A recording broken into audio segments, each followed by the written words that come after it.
마지막 52절 말씀까지 누가복음 2장 1절에서 52절 말씀까지 제가 봉독하겠습니다.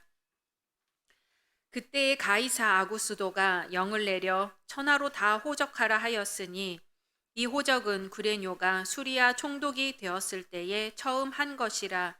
모든 사람이 호적하러 각각 고향으로 돌아가매 요셉도 다윗의 집 족속이므로 갈릴리 나사렛 동네에서 유대를 향하여 베들레헴이라 하는 다윗의 동네로 그 약혼한 마리아와 함께 호적하러 올라가니 마리아가 이미 잉태하였더라. 거기 있을 그때에 해산할 날이 차서 첫 아들을 낳아 강보로 싸서 구유에 뉘었으니 이는 여관에 있을 곳이 없음이러라. 그 지역의 목자들이 밤에 밖에서 자기 양떼를 지키더니 주의 사자가 곁에 서고 주의 영광이 그들을 두루 비추매 크게 무서워하는지라. 천사가 이르되 무서워하지 말라. 보라, 내가 온 백성에게 미칠 큰 기쁨의 좋은 소식을 너희에게 전하노라. 오늘 다윗의 동네에 너희를 위하여 구주가 나셨으니 곧 그리스도 주시니라. 너희가 가서 강보에 쌓여 구유에 뉘어 있는 아기를 보리니 이것이 너희에게 표적이니라 하더니 후련히 수많은 천군이 그 천사와 함께 하나님을 찬송하여 이르되 지극히 높은 곳에서는 하나님께 영광이요 땅에서는 하나님이 기뻐하신 사람들 중에 평화로다 하니라.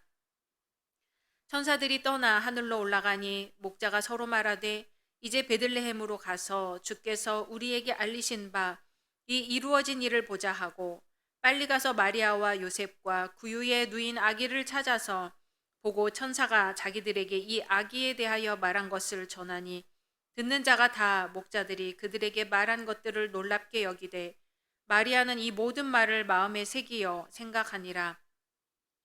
목자들은 자기들에게 이르던 바와 같이 듣고 본 그 모든 것으로 인하여 하나님께 영광을 돌리고 찬송하며 돌아가니라. 할례할 8일이 되매 그 이름을 예수라 하니 곧 잉태하기 전에 천사가 일컬은 바로라. 모세의 법대로 정결 예식의 날이 참에 아기를 데리고 예루살렘에 올라가니 이는 주의 율법에 쓴 바 첫 해에 처음 난 남자마다 주의 거룩한 자라 하리라 한 대로 아기를 주께 드리고 또 주의 율법에 말씀하신 대로 산비둘기 한 쌍이나 혹은 어린 집부들기 둘로 제사하려 함이더라. 예루살렘에 시므온이라 하는 사람이 있으니 이 사람은 의롭고 경건하여 이스라엘의 위로를 기다리는 자라. 성령이 그 위에 계시더라. 그가 주의 그리스도를 보기 전에는 죽지 아니하리라 하는 성령의 지시를 받았더니 성령의 감동으로 성전에 들어가매 마침 부모가 율법의 관리대로 행하고자 하여 그 아기 예수를 데리고 오는지라. 시므온이 아기를 안고 하나님을 찬송하여 이르되 주제여 이제는 말씀하신 대로 종을 평안히 놓아 주시는도다.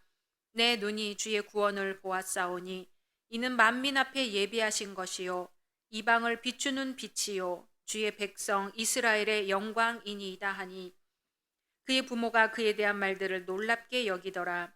시므온이 그들에게 축복하고 그의 어머니 마리아에게 말하여 이르되 보라, 이는 이스라엘 중 많은 사람을 패하거나 흥하게 하며 비방을 받는 표적이 되기 위하여 세움을 받았고 또 칼이 내 마음을 찌르듯 하리니 이는 여러 사람의 마음의 생각을 드러내려 함이니라 하더라. 또 아셀 지파 바누엘의 딸 안나라 하는 선지자가 있어 나이가 매우 많았더라. 그가 결혼한 후 7해 동안 남편과 함께 살다가 과부가 되고 84세가 되었더라.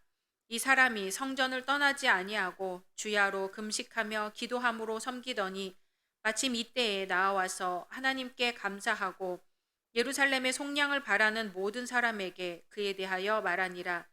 주의 율법을 따라 모든 일을 마치고 갈릴리로 돌아가 본 동네 나사렛에 이르니라. 아기가 자라며 강하여지고 지혜가 충만하며 하나님의 은혜가 그의 위에 있더라. 그의 부모가 해마다 유월절이 되면 예루살렘으로 가더니 예수께서 12살 되었을 때에 그들이 이 절기의 관례를 따라 올라갔다가 그 날들을 마치고 돌아갈 때에 아이 예수는 예루살렘에 머무셨더라. 그 부모는 이를 알지 못하고 동행 중에 있는 줄로 생각하고 하룻길을 간 후 친족과 아는 자 중에서 찾되 만나지 못하매 찾으면서 예루살렘에 돌아갔더니 사흘 후에 성전에서 만난즉 그가 선생들 중에 앉으사 그들에게 듣기도 하시며 묻기도 하시니 듣는 자가 다 그 지혜와 대답을 놀랍게 여기더라. 그의 부모가 보고 놀라며 그의 어머니는 이르되 아이야 어찌하여 우리에게 이렇게 하였느냐. 보라 내 아버지와 내가 근심하여 너를 찾았노라. 예수께서 이르시되 어찌하여 나를 찾으셨나이까.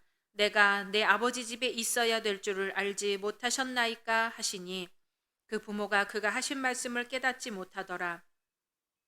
예수께서 함께 내려가사 나사렛에 이르러 순종하여 받드시더라. 그 어머니는 이 모든 말을 마음에 두니라. 예수는 지혜와 키가 자라가며 하나님과 사람에게 더욱 사랑스러워 가시더라. 아멘. 오늘 말씀 속에서 오직 예수님만 만나시기를 소망합니다. 의처증이나 의부증이라는 질환이 있지요. 그것은 배우자에 대한 신뢰의 부족에서 오는 질환이라고 합니다. 배우자의 어떤 행동을 의심하는 데서 비롯된 것이 결국에는 부부 생활의 파경에 이르기까지 무서운 질병이라고 합니다. 이러한 질환과는 아예 관계가 없이 사는 것이 좋기야 하겠지만 이미 걸린 사람들에게는 상대방에 대한 신뢰를 회복하도록 도와주는 것이 최선의 방책이라고 합니다. 신문지상에 실리는 이야기들을 보면 이러한 질환으로 생기는 비극이 생각보다 많습니다. 당사자가 되어보지 않아서 그런 일이 드문 일이라고 치부하고 말지만 각종 통계를 보면 그러한 상황은 의외로 많습니다. 상대방을 의심하는 일은 정말 큰 죄로까지 이어지게 되는 거지요.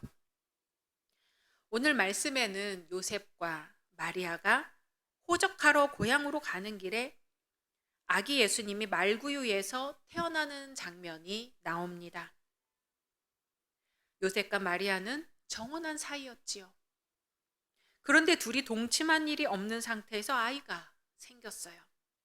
마태복음에서는 요셉은 이 일을 조용히 처리하려고 했어요. 그만큼 놀라운 일이었어요. 보통의 경우에도 있어서는 안 될 일이 생기고 만 것이지요.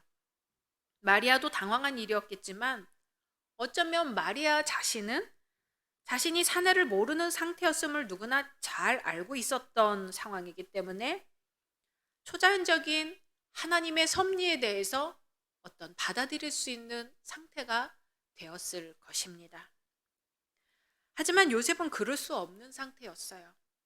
정혼을 한 상태라는 것은 사실 결혼을 한 상태나 다름이 없었는데 배우자가 누구의 아이인지도 모를 아이를 가졌다는 것은 큰 충격입니다. 그럼에도 불구하고 요셉은 이러한 정황을 있는 그대로 받아들이고 결혼을 합니다. 그러다가 본문에서와 같이 피곤하고 힘든 여행길에서 맏아들 예수를 얻게 되는 거지요. 과연 요셉은 전혀 의심이 들지도 않고 기분이 나쁘지도 않았을까요? 마리아를 아내로 받아들이는데 조금의 주저함도 없었을까요? 아닐 것입니다. 요셉도 평범한 인간이고 체면을 생각하는 그런 평범한 남자였을 것입니다. 그럼에도 불구하고 유연한 대처로 결국은 메시아의 호적상에 부친이 된 것이지요. 놀라우리 많지 담담한 요셉의 행동 앞에 머리가 숙여지는 대목입니다. 가톨릭에서는 예수님이 마리아의 태를 빌려 세상에 나왔다는 이유로 마리아에게 거의 신적인 권위까지 부여하고 있습니다. 하지만 예수님의 육신의 부친인 요셉에 대해서는 거의 언급이 없어요. 그러나 하나님에 대한 요셉의 신앙은 우리가 본받을 만한 것이라고 생각이 됩니다. 어떠한 어려움을 만나면 나에게서 이 잔을 거두어 주소서 하고 우리는 간절히 소원합니다. 우리는 평범하고 약한 인간들이기에 만약 요셉과 같은 경우를 만나면 어찌할지 모르겠습니다. 흔히 남자를 도둑이라고 표현하듯이 남자들은 자신들의 순결은 별 문제 삼지 않으면서도 배우자가 될 여자에 대해서는 매우 까다로운 순결관을 가지고 있는 것이 사실입니다. 이런 우리 한국인의 사고방식으로 생각해 볼 때 요셉의 신앙적인 결단은 대단히 용기 있는 일임에 틀림없습니다. 또 메시아가 자신의 가문을 통해 태어날 것이라는 사실은 기쁘고 영광된 일일 수도 있지만 자신이 그 책임을 맡아야 한다는 현실은 과연 아무런 부담감 없이 받아들일 수 있었을까요? 그 신앙의 위대함에 다시 한번 고개를 숙이게 됩니다. 자신에게 주어진 하나님의 계획을 묵묵히 받아들이고 그 후 별다른 스포트라이트를 받지 못했음에도 의연하게 받아들이고 사랑으로 한 가족이 된 요셉의 행동은 본받아야 할 것입니다. 요셉의 후원과 배려 없이 마리아가 메시아의 어머니로서의 역할을 잘 감당할 수는 없었을 것입니다. 이 시간 말씀을 묵상하면서 함께 기도하겠습니다. 당회와 각 성교회를 위해서, 교학교와 청년부 위해서, 몸이 아픈 분들을 위해서 함께 기도하겠습니다.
주님, 저에게 말씀하실 때 아멘으로 응답하게 하소서. 주님의 뜻이 저희를 통하여 이루어지게 하소서. 이 일을 위하여 누구를 보낼까 말씀하실 때 아멘 저를 보내주소서 하고 응답하게 하옵소서. 이 일이 왜 내게 벌어졌는지 이해할 수 없을 때에라도 십자가를 바라보며 승리하게 하소서. 예수님의 이름으로 기도드립니다. 아멘.